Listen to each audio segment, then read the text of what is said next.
All the worst people in the world are heavily engaged in the propaganda war in support of the mass killing, the genocidal onslaught launched by the Israel Defense Force as called.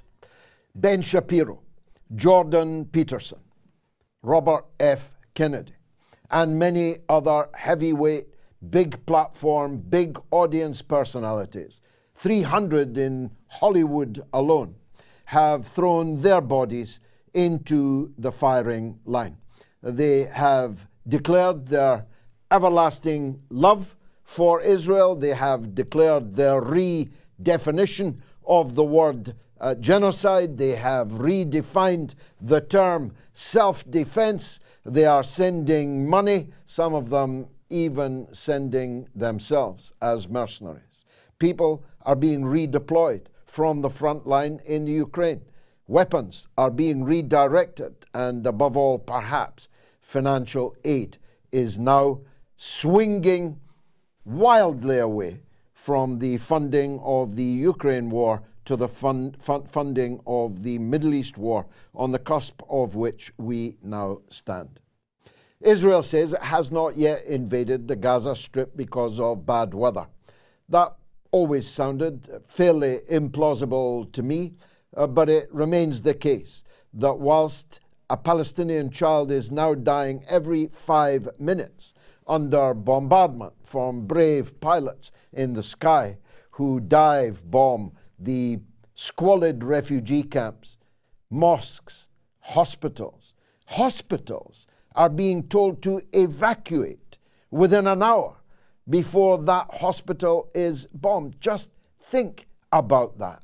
White phosphorus raining down. None of that has been affected by the weather, but the massed force of an invasion fighting force of Israel's finest, the most noble army in the world, they used to call themselves. I don't hear that quite so often nowadays, is still parked outside the gate. Here's the real reason why.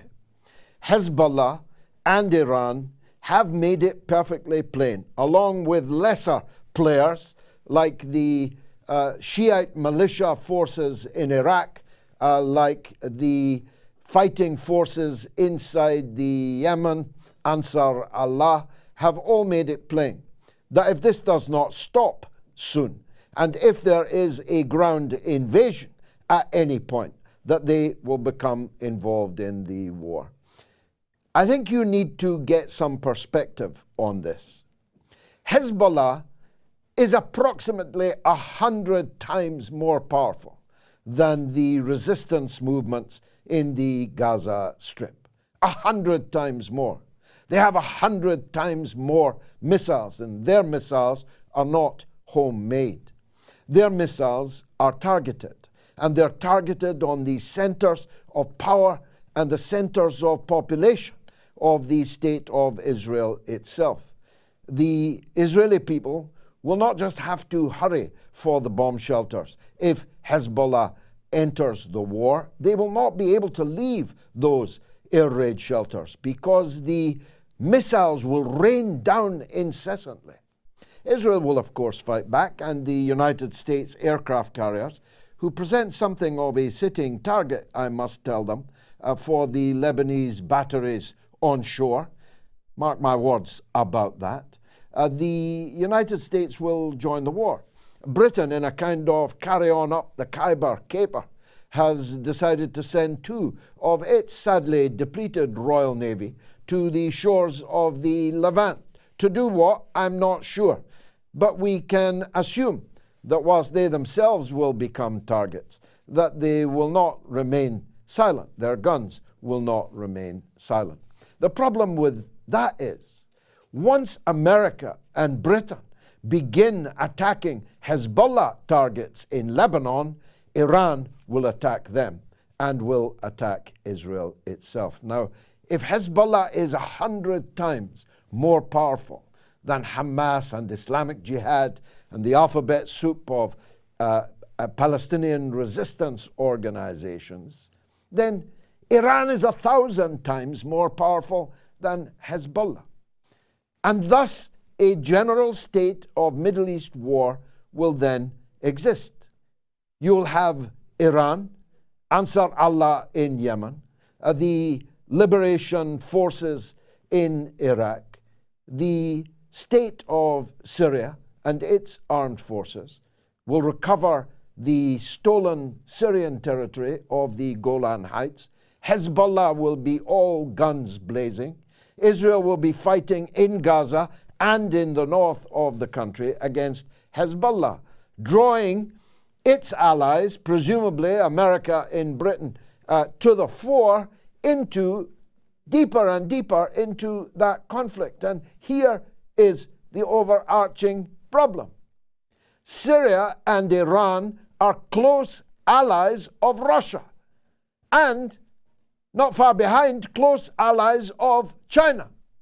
So if Israel, America begins attacking Iran, Russia and China stand behind Iran.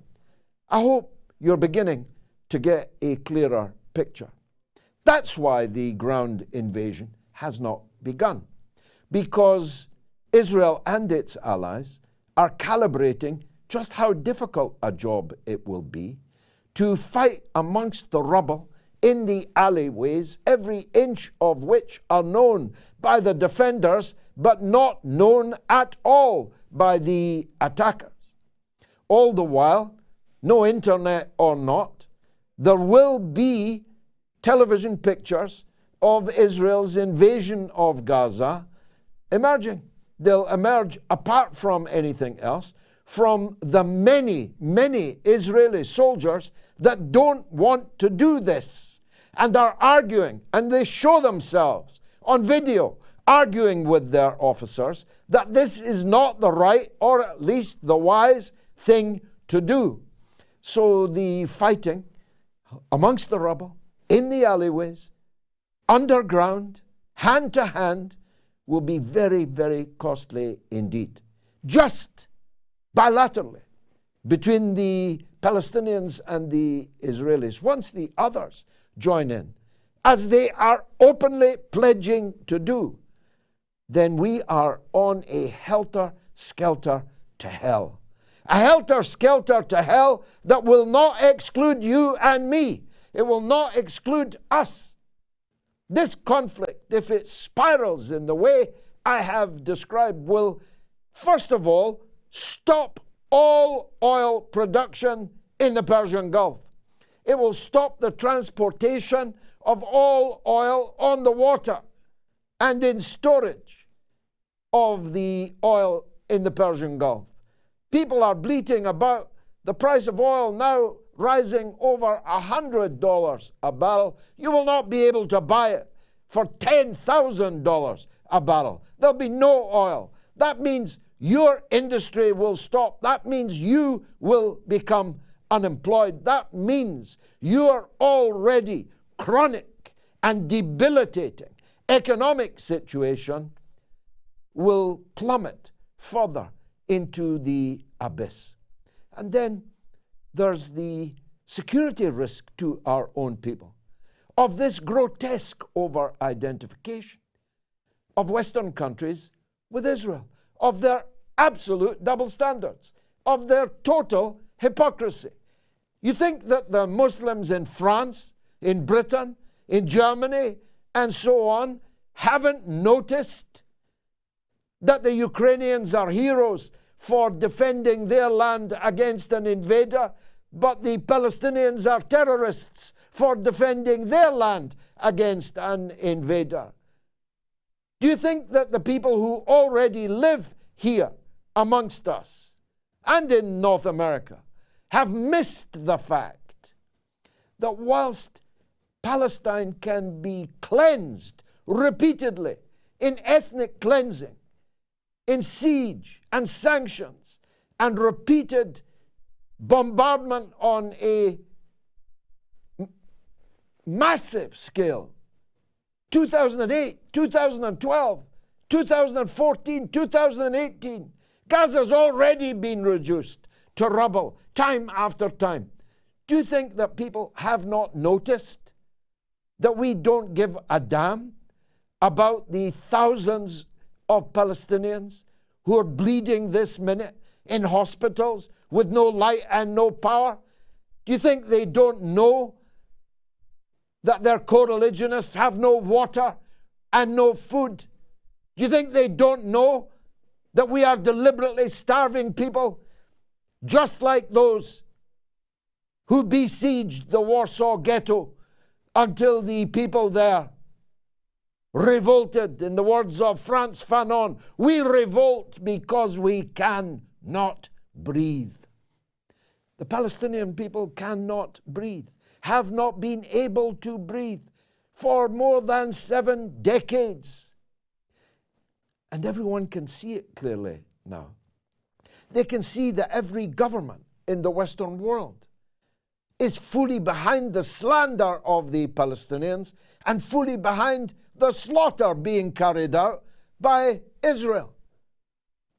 The Western leaders are echoed by their so-called oppositions.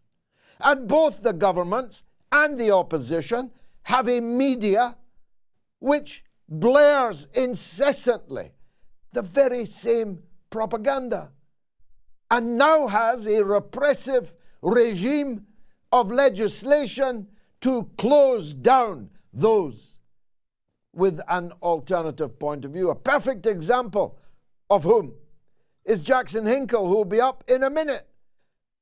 Jackson Hinkle's one of the brightest and best broadcasters in the whole world. But you'll have to go looking for him because he's now been deplatformed on almost all, thankfully not all yet, but almost all of the social media platforms. This show could be cut off in mid-sentence at any time by the regime of censorship and repression that I am talking about. But even all of that will not stop the truth coming out, because the genie is out of the bottle. That's why we had demonstrations all over the Western world of hundreds of thousands of people on Saturday, and probably another one next Saturday. And they're breaking out everywhere.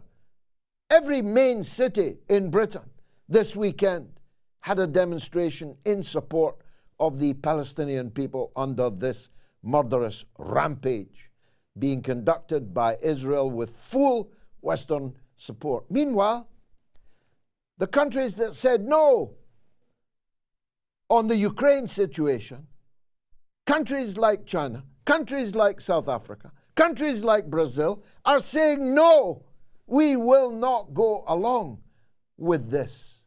And we demand a ceasefire. How radical a demand that has turned out to be.